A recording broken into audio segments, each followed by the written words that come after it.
ধর্মের কল বাতাসে নড়ে, পাপ কখনো বাপকে ছাড়ে না। এত উদ্ধত্ত, এত অহংকার, মানুষকে মানুষ মনে করো না। কোথায় গেল আজকে মিস্টার উদয়ন গুহ?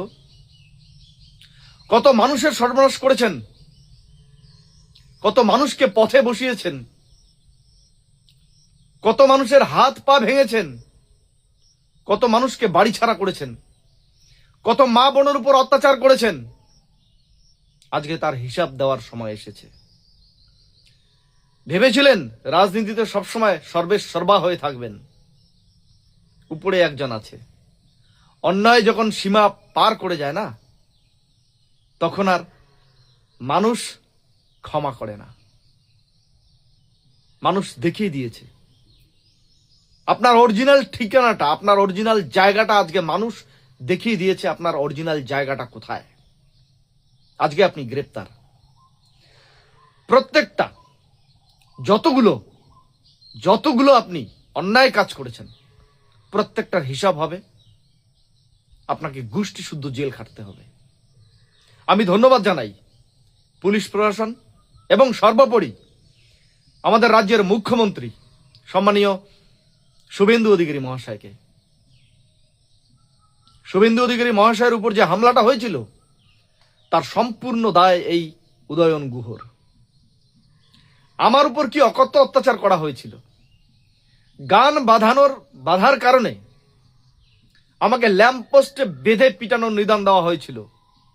আমাকে যেখানে পাবে সেখানে মারার নিদান দিয়েছিলেন। এমনকি আমাকে বাড়িতে এসে মারার নিদান দিয়েছিলেন এই উদয়ন গুহ, দীপক ভট্টাচার্য এবং রানা বণিক। দীপক ভট্টাচার্য, রানা বণিক, তোমরা প্রস্তুত হয়ে যাও। তোমাদেরও দিন ঘনিয়ে আসছে। রক্ষা কেউ পাবে না, রেহাই কেউ পাবে না। যে অন্যায় এতদিন করে এসেছো, তার ফল তো তোমাদেরকে ভুগতে হবে। সত্যের জয় হোক সব সময়। রাজনীতিতে এত উচ্ছৃঙ্খল, এত অরাজকতা, এত অপসংস্কৃতি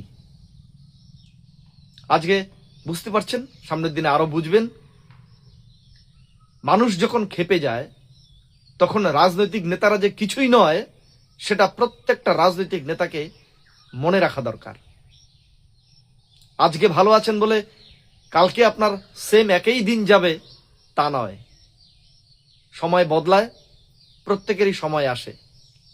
সেই জন্য প্রত্যেকটা নেতাকে মনে রাখা দরকার, মানুষের সাথে থাকা দরকার, মানুষকে নিয়ে কাজ করা দরকার, মানুষের ভালো মন্দ বোঝা দরকার। এটাই একজন নেতার প্রকৃত ধর্ম হওয়া উচিত, কর্ম হওয়া উচিত। যে নেতার পেছনে মানুষ থাকে না, সেই নেতার কোনো মূল্য নেই। নমস্কার, ভালো থাকবেন সকলে। পাপের ফল পাপীরা ভোগ করবে, এটাই স্বাভাবিক।